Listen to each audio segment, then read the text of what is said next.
Hi everyone, Mark here and welcome to lesson number 2 of Road to Blues.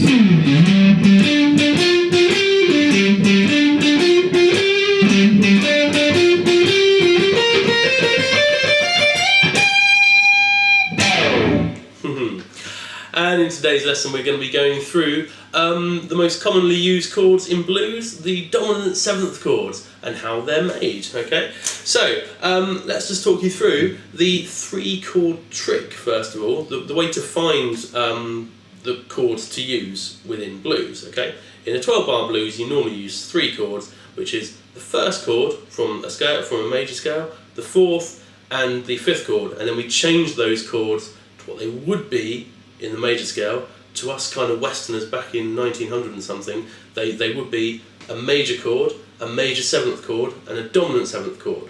But in blues, they're all dominant 7ths. It blew people's minds back in the day, but now it's kind of normal.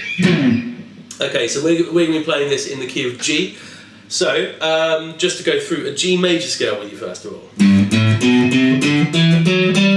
So that is bottom string, G, A, frets 3 and 5.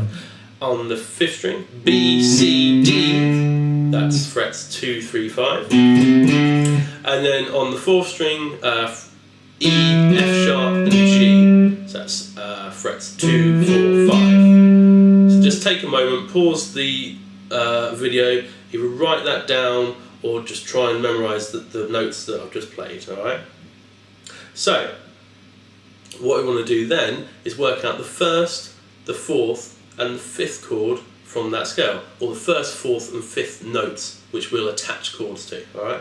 So the first note is a G note, okay?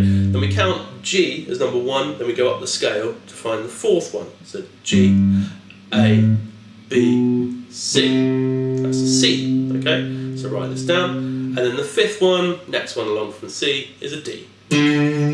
So we found G, C and D so far, alright?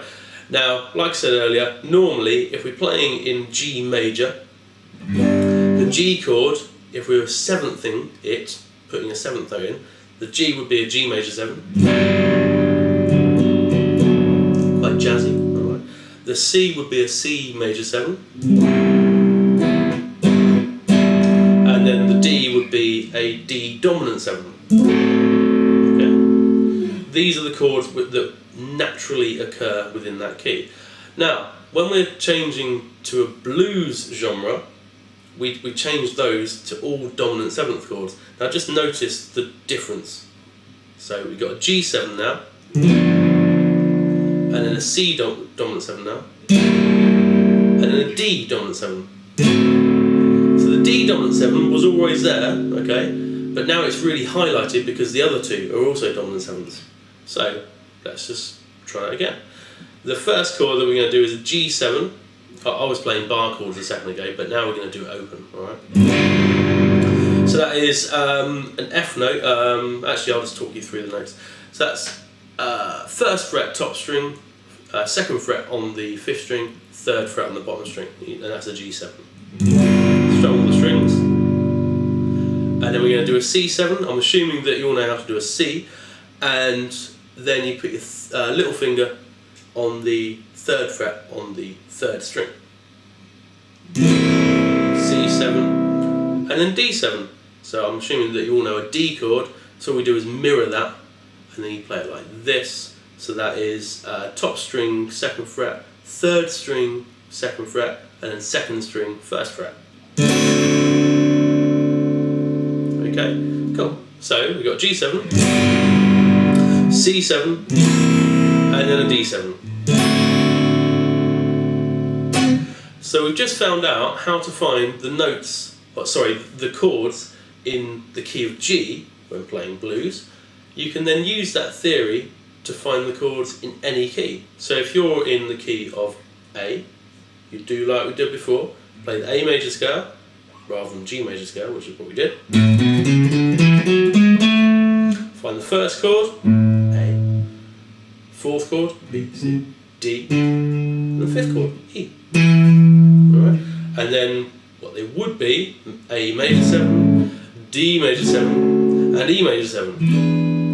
And And to blues them up, change them all for dominant 7s.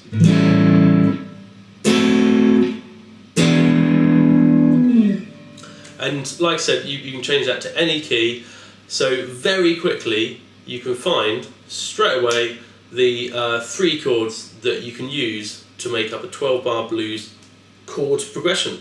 Okay, so hopefully you guys learned something, and I'll see you guys in my next lesson, part number 3, and don't forget to subscribe and follow me on Facebook under Mark Randallson Guitar Tuition, and also any comments that you wanted to make, you can go onto my website, which is www.markrandallson.co.uk. Enjoy, thanks a lot guys, see you soon.